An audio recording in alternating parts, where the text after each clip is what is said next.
Welcome to the tutorial setting up the character to use IK for Animate. So to begin, we need to import a template from the library.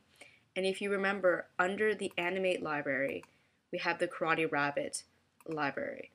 So I'm going to import the Karate Rabbit master. However, looking back at video number 55, creating templates, I realized that we never did create the Karate Rabbit master. So you can go back to that scene and create your own template, or seeing as you're going to receive sample material with this video, I wouldn't worry about it too much. So I'm going to click on that and then drag it either into the camera view or the left side of the timeline view. So here we have the full Karate Rabbit, all three views with all the drawing substitutions.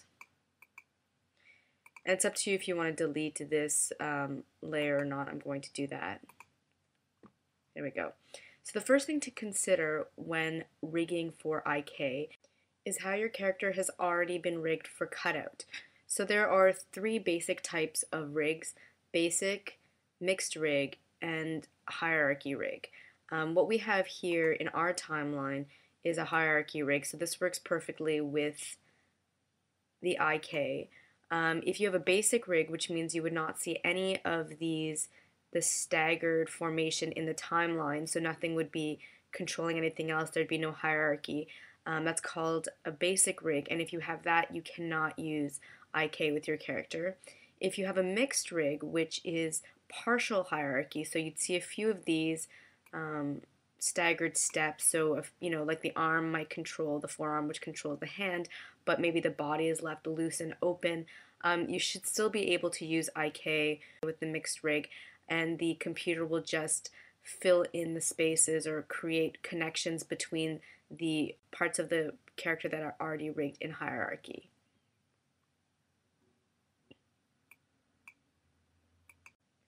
Okay, so now let's click on the Inverse Kinematics tool from the Tools toolbar, and we actually have to click on some layer from the timeline to bring up the Inverse Kinematics skeleton. So wow, that's pretty scary to look at. There's lots of red lines everywhere and white dots. Just to let you know, the red lines represent bones and the white dots represent pivots between the bones. And the way that the software actually creates a skeleton is between the pivots. So the second thing to consider when rigging for IK is the bones that you don't need. So for every drawing element, or body part you could say, that's represented in the camera view, there are often multiple bones being produced by the software. And that's because it's producing a bone not only for that drawing element, but also for its peg. So the next step that we have to do is actually ghost out some of the bones, or what we call ghosting out. So let's go to the Tool Properties panel. I'm going to maximize that as well.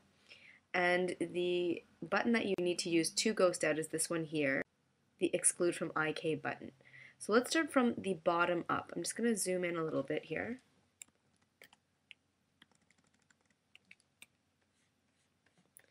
Actually gives you a better view of the pivots and the bones. And let's look for the feet. So you can actually toggle back and forth between the Transform tool and the IK tool to make selections in the camera view. So I just selected the foot, and here I'm going to center on selection the timeline so we can find it. I'm also going to pull this so we can read all the layer names. So here we have the Karate Rabbit foot, which doesn't seem to have its own peg, but is instead hooked with the tibia onto the lower leg peg.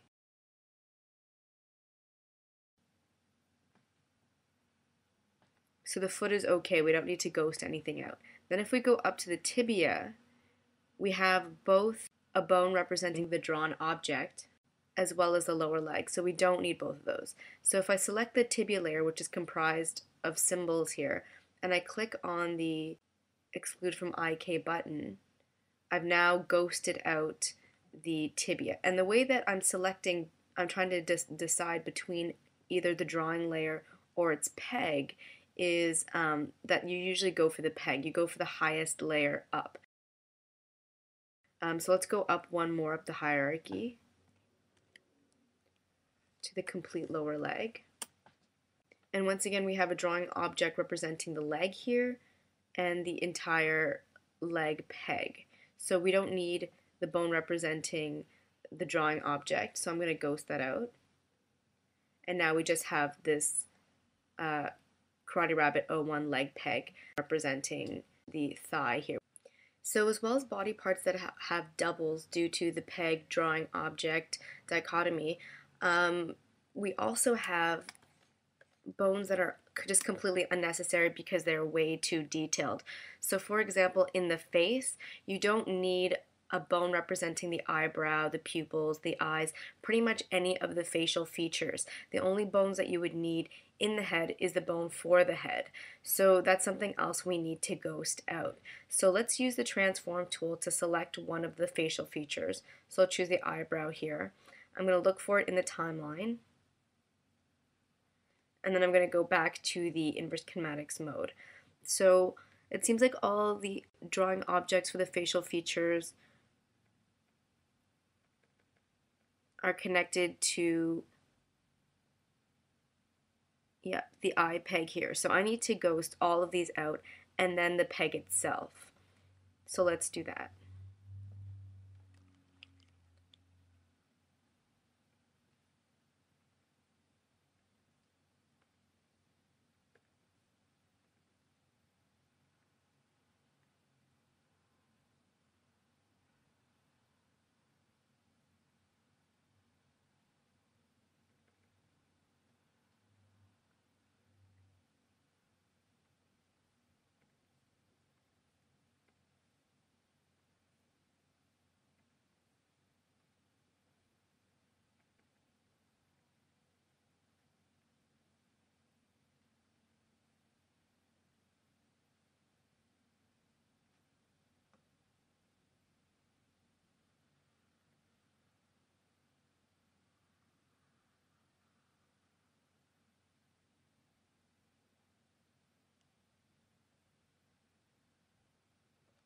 So it looks like we still have a few pegs here. I think they might be from the neck.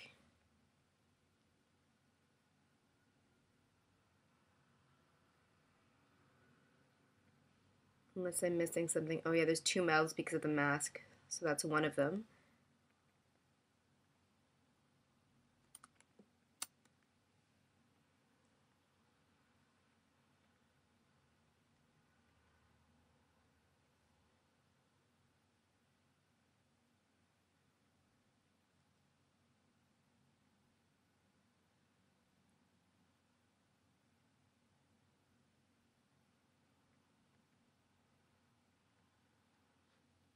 So we also have the head here, and then the head peg, and the head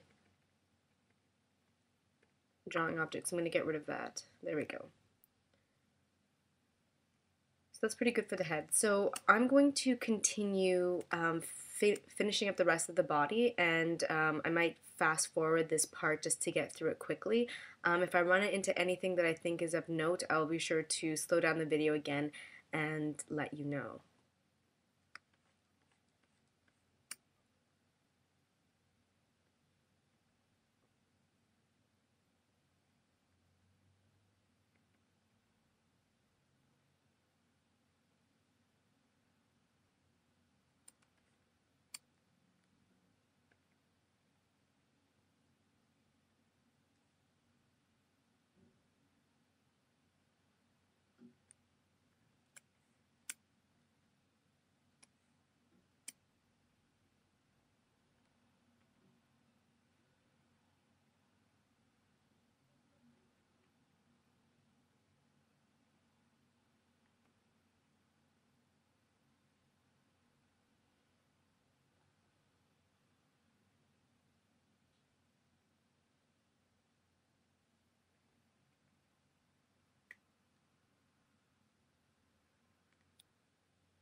So that looks pretty good. So the next stage in rigging the IK skeleton is to actually move the bones in place so that they're overlaid properly over the drawn object. So right now we have a lot of bones that are sticking out towards the right. So in order to move these bones, let's start with the feet again. You actually have to have the bone editing mode selected. So I'll grab that. And you can either search for the layer in the timeline to select it, like what we were doing before, where we'd go here, we'd select the foot. We're sure that we have the correct layer selected, and you can go back, and then you can use this to turn the bone, and then have it roughly in the center of the drawing object like that. Or the other thing you can do is you can Command click Mac or Control click Windows to select the bone, and then you're able to drag it into its proper place. So you can do it either way. Oops.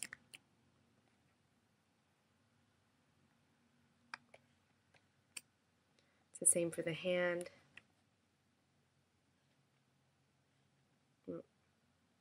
If you have some objects in the way like that, it might be easier just to use the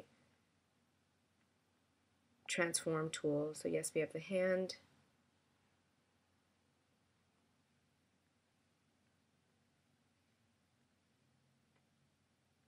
And I'm just checking here in the timeline as well because, like I said, sometimes it chooses the drawing object such as the arm when really we want the lower arm peg or the arm peg. So I'm just double checking that the correct layer has been selected as well. So it looks like the tail.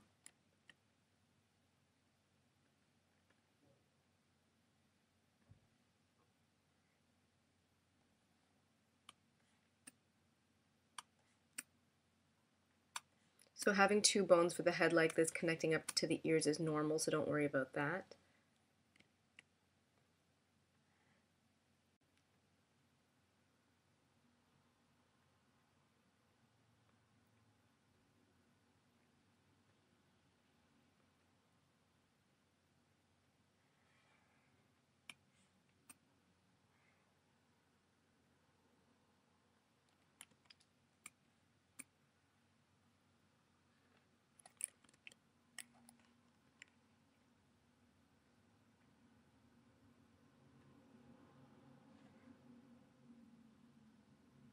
Like that. So it looks pretty good.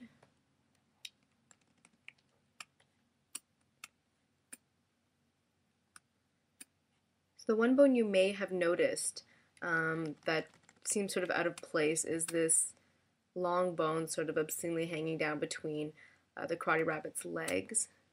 Oh, and in fact it looks like we have two. So one must be for the lower body and one must be for the actual master peg. So I believe this one here, centered from the central pivot at the belly button, is that representing the master peg, and this other one here represents, I'm sure, the lower body or the hips.